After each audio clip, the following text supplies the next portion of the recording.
Welcome everybody for our two-part or four-part second part of four.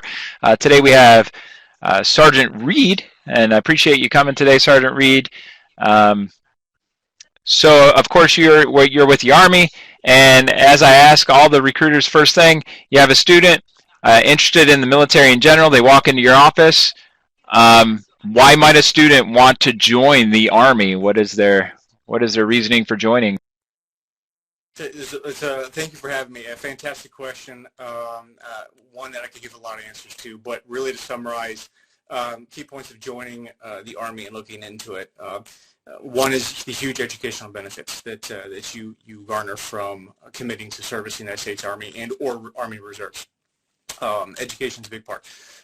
Next to that, you have job selection, which is something the Army is very proud that we can do for students. And graduates alike, which is we offer the ability for you to choose the job and have a say in your career. You get financial stability, you get a sound job, and a supportive career in which you can grow and continue a career path as long as you'd like to, which is really going to help you in your long-term goals in succeeding at what you want to do in and out of the military.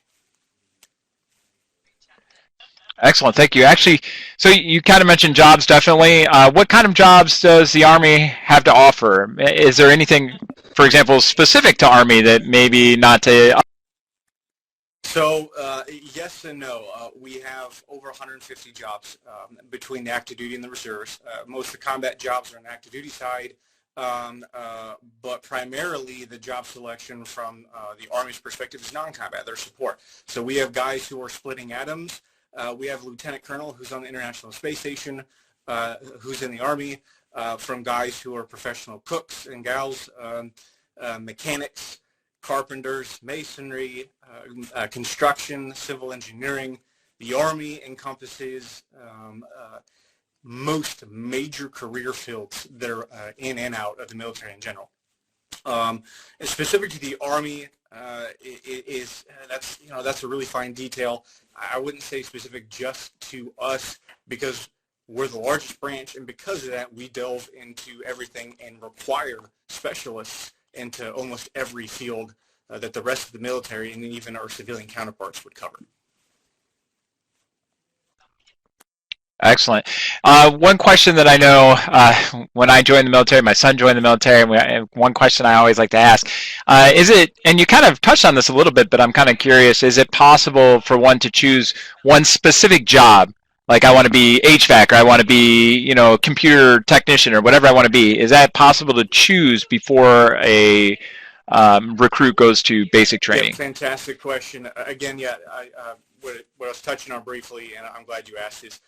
It's something we're proud to offer up front, and one of the big distinguishing factors why I chose the Army over the other branches myself was, in fact, what happens is through the course of your processing to enlist, and based off of your academic achievement and availability, we will present a list of everything you're qualified for before you even go to the processing station to officially enlist in the Army. We'll present a list of jobs available, and you get free reign to reserve that job for up to 10 business days, and it's your job. It can't be touched.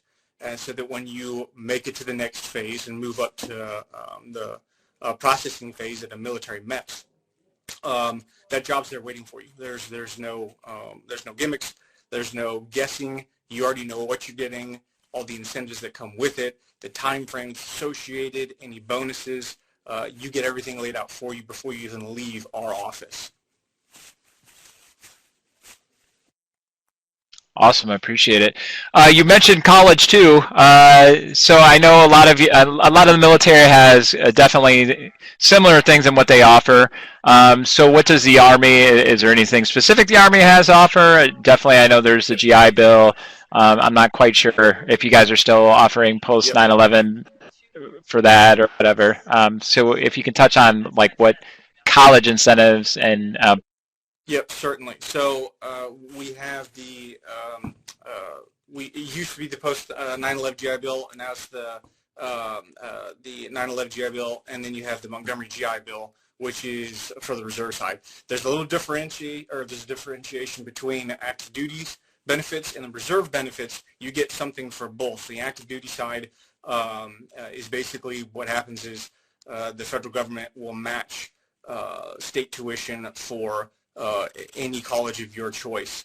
There's a credits per semester that you can do that they will cover 100% of, which is really nice because if you plan it right, you still get your degree, whatever you want to get your degree in a very reasonable time with little disruption, and you won't owe anything. The reserve side is the Montgomery GI Bill. That's a little bit different. There's a lot of things that go into that. It's not quite 100% coverage, but again, if you play your cards right and based off of your academic achievements as far as ASVABs and things like that, really determine the amount you get towards it. But somebody interested, say, on the reserve side as far as educational benefits go, could easily attain $1,000 towards tuition annually. Then you get up to $350, which is a $350 kicker is what it's called. So you get $350 extra a month, up to $60,000 in the student loan repayment program. So there's a lot of good programs in the college or the educational side that really can help a student get through, with the concept being on the reserve side, part-time military service, getting some of that educational benefit support while being able to pursue a full-time educational career. And how about just if you could touch on a little bit, what does the Army have to offer, say, active duty side while you're in the Army specifically? Can you attend college while? It's another great question, and one that's an often concern more than anything. And the answer is yes, absolutely. So without going too much in the weeds on it, active duty is going to have you assigned to a specific base across the continental U.S. or overseas. So to answer that question really is most of us who are active duty, myself, I've been active duty for 14 years. We do our college, we've done most of it online through the college of our choice. But there's nothing stopping you from physically going to college. It's just a consideration, a factor of where you are and how long you're going to be there based off of how you get assigned by the Army for the active duty side. So a little less choice when it comes to attending in-person physical college, but it's not impossible. But again, most of us do it online at that point because our full-time career and responsibility is to the military. And we usually do college on the weekends and in the evenings after we have fulfilled our professional obligations.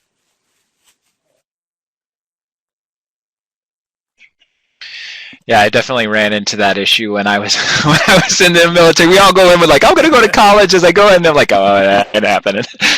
So I definitely see that.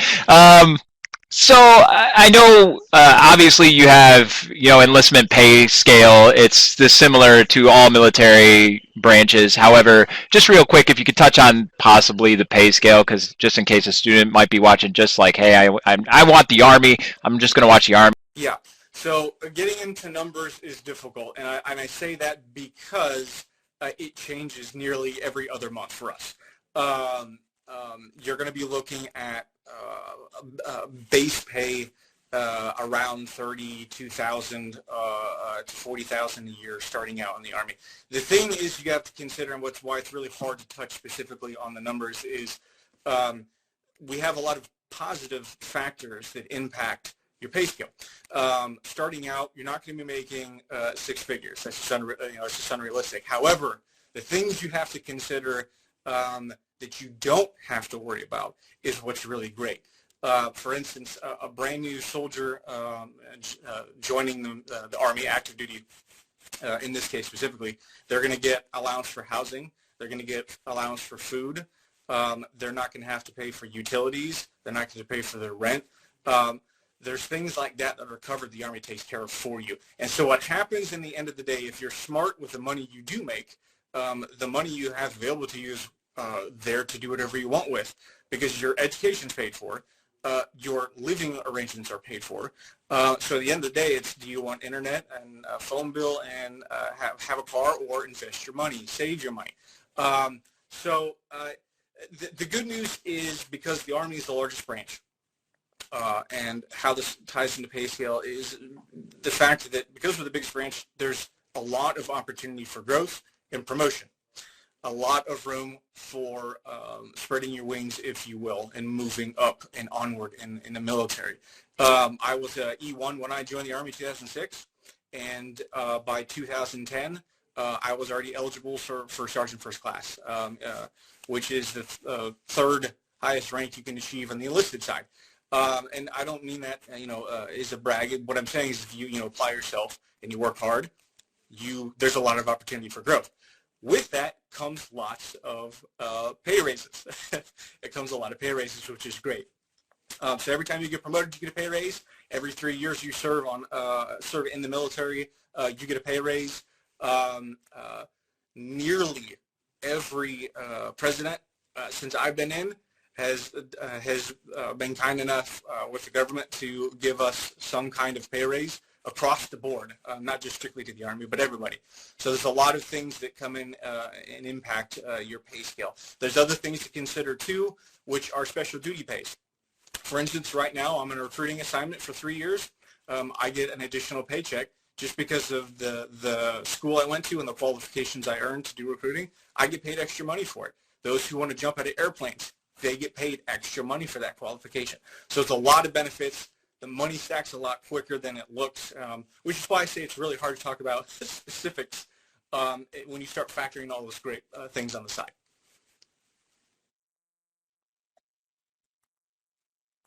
Yeah.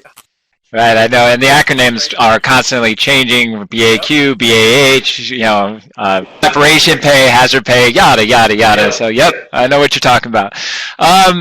So, real quick, I know this is different. I'm prior Air Force, so it definitely works different. The Marine recruiter talked last time about how their advancement works. Certainly. So, typically, a brand new young man or woman enlists in the Army. They typically enlist as a private. An E1 is the pay grade scale.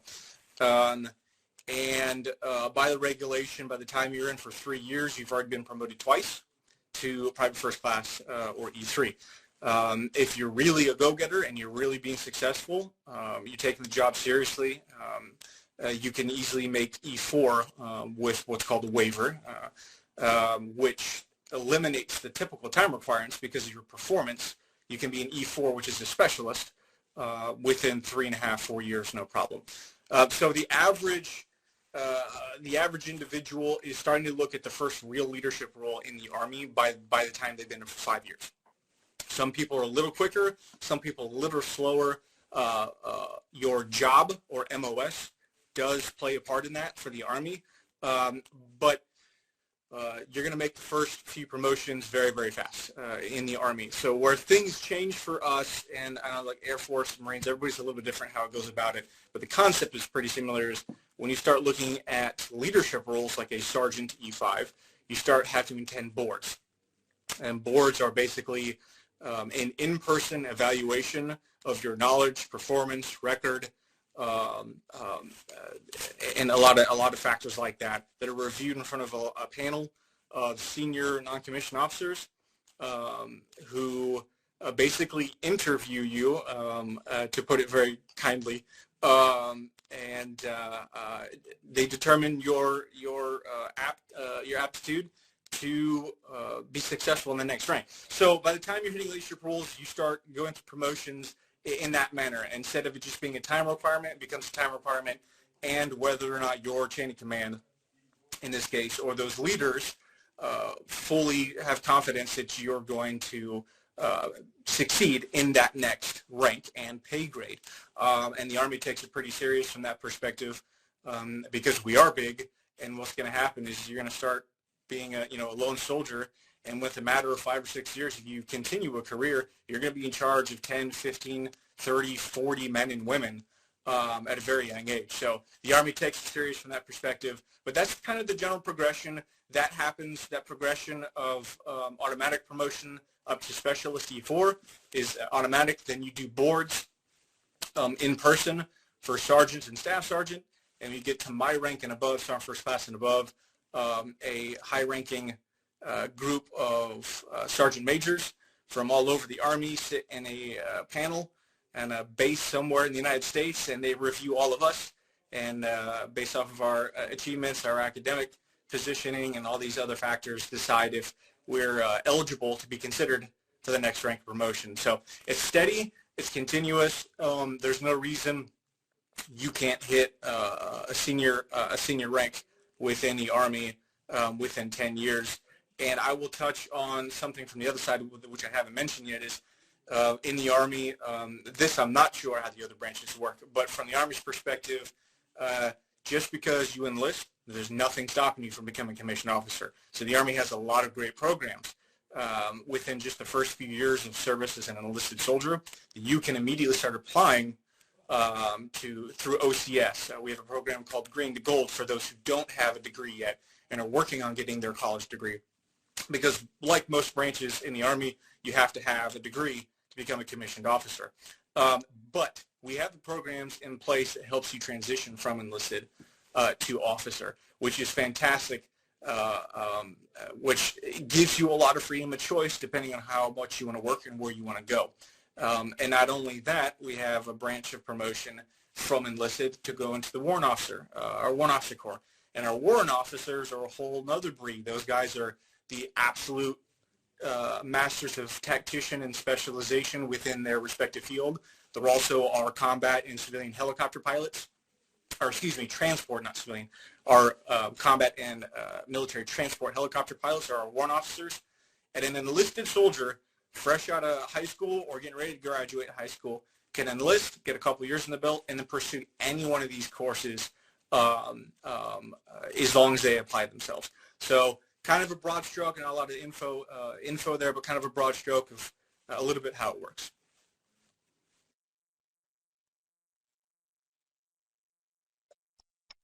That's awesome. I know, like for when I was in the Air Force, they had a little bit of that where you could go from, but I don't know the ins and outs of it. But Yeah, some of them do. yeah. But I think it's that's awesome that you actually have a name for it.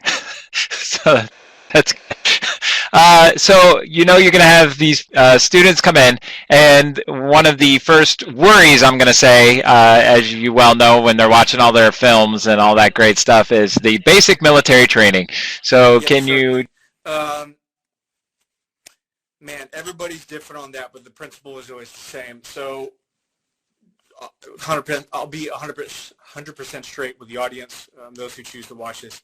Basic training is not easy, but it's not meant to be easy. And the reason it's not meant to be easy is you have to go in understanding that basic training is a platform designed to take men and women from all walks of life, all histories, traditions, and combined into one group. Take that group and to mold it into a force that is cohesive, that understands what teamwork is, and is willing to work to accomplish any mission that they're given. And so basic training is built the way it is really to take everybody and shape them into a team. It takes an individual and teaches them how to become a team, which is where all that camaraderie and teamwork comes from. Basic training for the Army, it's 11 weeks at base. Currently we're at 13 weeks, but that's because of COVID. They've added on an unofficial 2-week holdover for COVID concerns. We're hoping that drops off here in the future, but your basic training experience, the true experience, is going to be 11 weeks, between 10 and 11 weeks. And you're going to have, a week of in-processing and the boring stuff where you do paperwork and you get issued uniforms, and you make sure your pay gets started and your insurance that you get, and all these kind of great benefits. It's a little bit boring. And then you transition into 3 main phases. You have every Army installation, basic training installation, calls it something different. Some call it red cycle, yellow cycle, and green cycle. Some call it, similar to like the Marines, you got Hell Week, and then you have, anyway, they have all their own nicknames and all that fun stuff that each Army installation designates itself. But the principle is the same as the first 3 weeks. They're challenging. They're challenging. You're going to have long days. You're going to do lots of physical activity. You're going to have a lot of academic things that are get thrown at you. And it's going to start teaching you the principles, fundamentals, Army values, the belief system, the things that we follow and enforce, the rules, why we are the way we are, why we address people as sergeant and not by their first name. It teaches you everything, military history and the fundamentals, and you do lots of physical activities. You'll be doing land navigation courses. The second phase is we start working into weapons qualification and how to use weapons. But yeah, the first 3 weeks are very intense, they're very physical, they're very mental, and it's that phase that's helping you shake off what you've known or grown up to know up to that point in your life, and get you prepared and toughen you up a little bit, to be frankly honest. It's there to strengthen you. It's to improve on what might be your weaknesses and improve on what might be your strengths at the same time. Then you transition into the second phase, which things get a little lighter. There's a lot, a lot less yelling that goes on between the drill sergeants and those trainees. Best you start getting really the heart, the fundamentals of soldiering, basic communication, how to move as a team, how to do basic land navigation, how to use a weapon and qualify with it, etc. And then the last phase, comes some call it green phase. By then, you've pretty much established that, hey, you can do this. Most of you have earned your drill sergeant's respect at this point, and you have a professional rapport at this point, and that's where most of everything you've trained for those first month and a half, almost 2 months, culminates. And we do culminating events where you go out and you put all those skills you've learned over the last month, 2 months to the test in a big event, which I won't dig into those details. That's for each soldier to experience themselves. It's a great time. It's an intense time, but it's extremely rewarding time. So basic training, it's hard. You got to go in knowing that it's hard, but understand it's not designed for you to fail. And that's a misconception that I get occasionally. You go to basic training, there's a chance you're going to fail, or you're not going to be able to do it. That's not the intent. The intent is to build you up from where you are and get you past that finish line. The military or the Army invests a lot of time. There's a financial investment into each one of us as we go through that phase, and they want to do everything in their power to make sure we get through it as best as they can. So it doesn't mean it's a handout, because it certainly isn't a handout. You got to earn it, but if you give it your all, you're going to be fine. You're going to make it to the other side.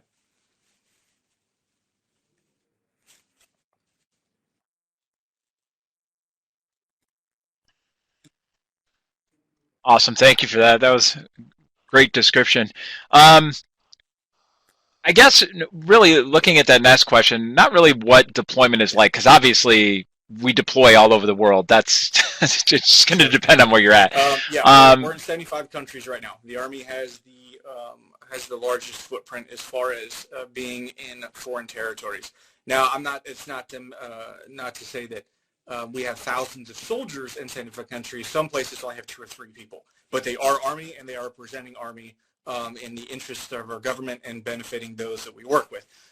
We're all over the place, is my point. So deployments are vastly different, depending on where you deploy. Typically, for the sake of talking about a deployment or a combat deployment, which is usually what most people want to know more about, the experience is slightly different. So we spend most of our time in Iraq, Afghanistan, Saudi Arabia, places in the Middle East, which shouldn't be too much of a surprise.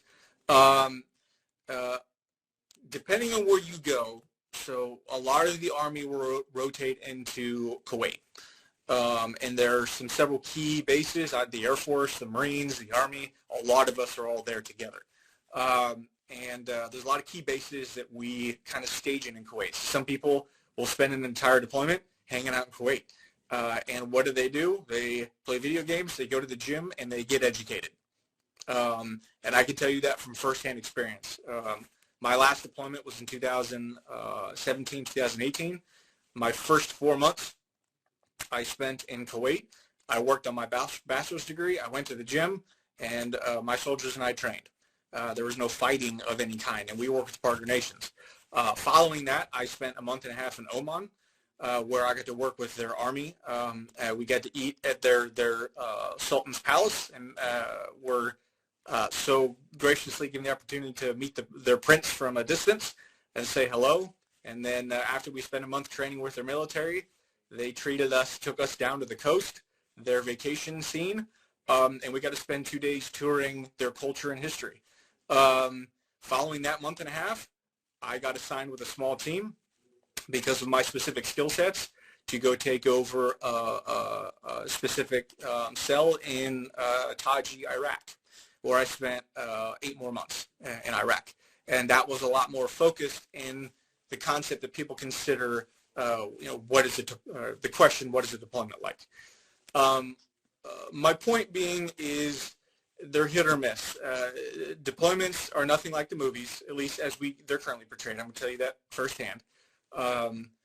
Major conflict currently is not happening. There is certainly always an element of danger, and there's certainly that element of you just don't know what's going to happen. But the truth is right now it's pretty calm in the grand scale of things, right? That can change at any moment. All of the major branches of the military know it can change at any moment, and that's why we stand ready at any moment to face that should it come. But currently speaking, most guys are sharpening their professional skills. They're getting their degrees. They're getting, they're increasing their physical fitness. They're playing some pool. And they're training hard with our partner nations, which is probably the most rewarding part. As of my last deployment, was we spent a lot of time with those other militaries, their people, their culture, training them in some of the things that we're proficient in, and helping them in the defense of their own nation. So some people's experience will be frustrating. Some people's will be really easy, and some people's will be a mash of both. It just depends on where you go for how long and what that current operational environment looks like.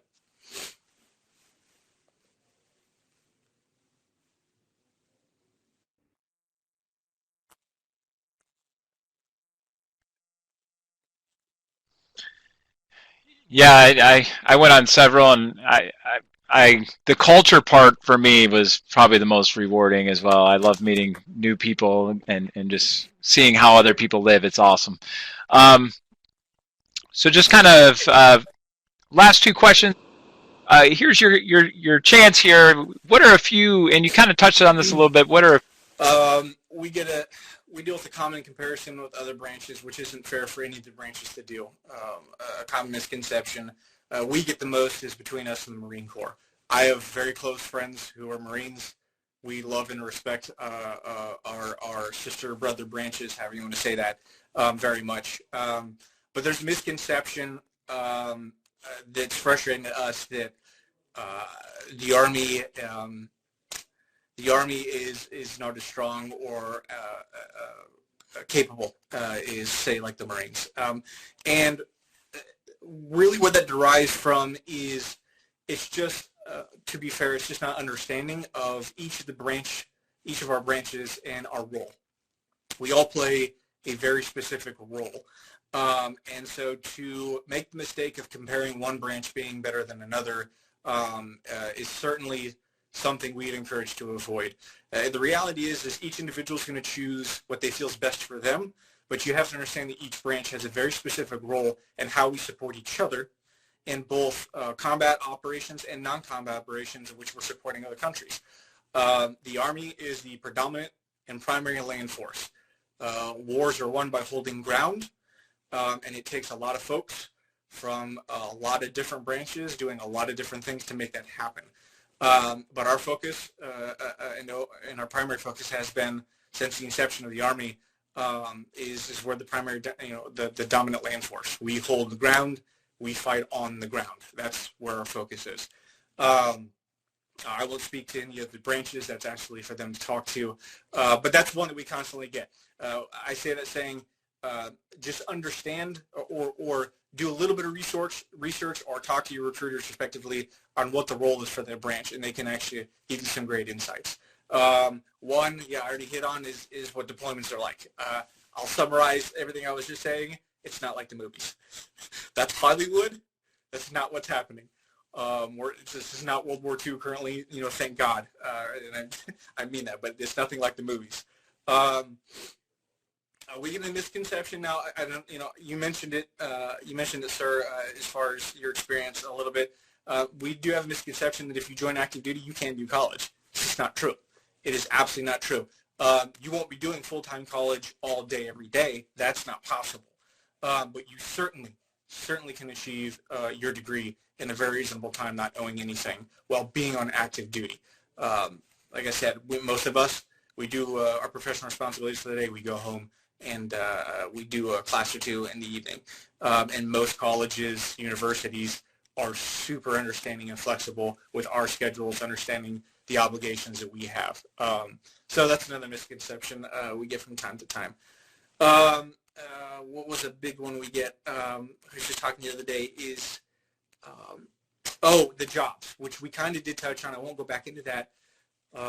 Is that you have to have prior experience. I get this a lot. I'm asked, what experience do I have to have if I say I want to be a mechanic? Do I have to have any certifications? Do I have to take some training? Do I have to have some college? And the myth is I have to have some kind of prior experience or training. The fact of the matter is you have to have none. In the Army, as long as you qualify with your ASVAB, academically qualify, and the job's available, the Army will pay you to learn that job and get you certified in that job. You need zero prior experience for the vast majority of jobs in the Army, which is great. Translated to, you can come in knowing nothing about mechanics. You can join as a mechanic, and by the time you're done with AIT, you're going to know everything about mechanics, and you earned money doing it instead of owing money, to summarize. So there's probably a whole list I could throw. I'll leave it at that, though.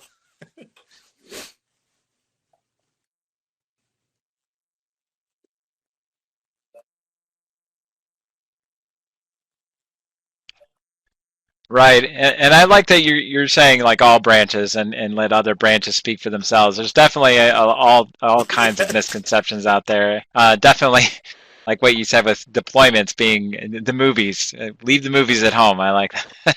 uh, um, all right, so now you have your recruit. They come in, they say, "Yep, the Army's for me." They're going to send you off to MEPS and all that great stuff. You leave them with a piece of advice, one for the military in general, because military has commonalities. I think everybody. I like that you said the brothers and sisters of the military. I agree. Everybody in the military is connected somehow. Um, what kind of piece of advice do you have for our students that might be wanting Okay. to join the? Man, a lot can be said. So for joining the military in general, is as much as it might hurt or benefit, I guess, us specifically, the reality is at the end of the day, you need to make an informed decision. Okay, a lot of us will go in with a predisposition towards something, maybe because family influences or friends or people you may know. In the end of the day, all right, when it comes to the military, you need to make an informed decision. What I'm recommending is you talk to everybody. You ask every question you can think of. You leave no stone unturned. Every branch is going to give you a different experience. Although all of the benefits you get are pretty similar, your experience and the role that you're going to have is going to be vastly different between all of us. And so understanding um, how you fit in or how you potentially fit in to each branch is going to go a long way to helping you make a decision that you're going to be happy with. Uh, uh, what I'm getting at in the end is I would ask and I would encourage everyone to avoid jumping into the first thing that sounds good. That's really what I'm getting at. Make an informed decision, get the facts, talk to everybody, go from there, and then you can make a decision you're going to be most happy with for the military in general. For the Army, um, I would pass one of the most influential leaders as I was coming up in the Army when I was still younger in the military, or in the Army specifically, he told me, and it didn't make sense at first, but he said, always strive to make a positive impact at every place you leave. And it sounded like a nice little catchphrase to me, but I watched him do it during my 4 years I spent when he was my boss, respective to rank.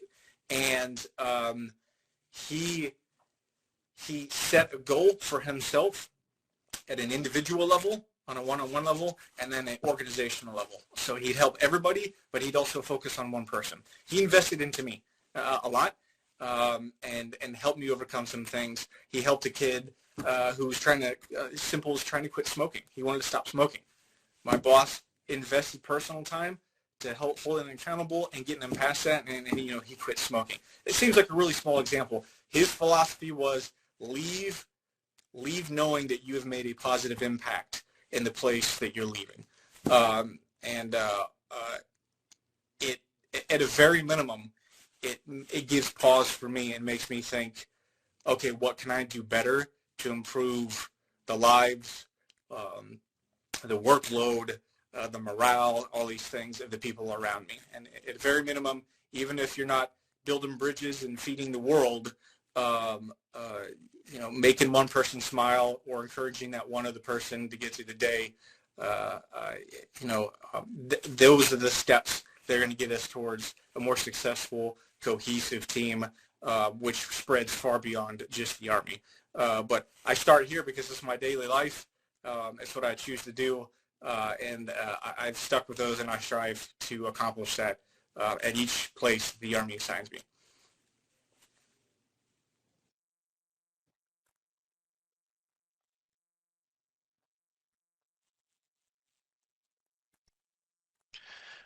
I appreciate that, Sergeant Reed.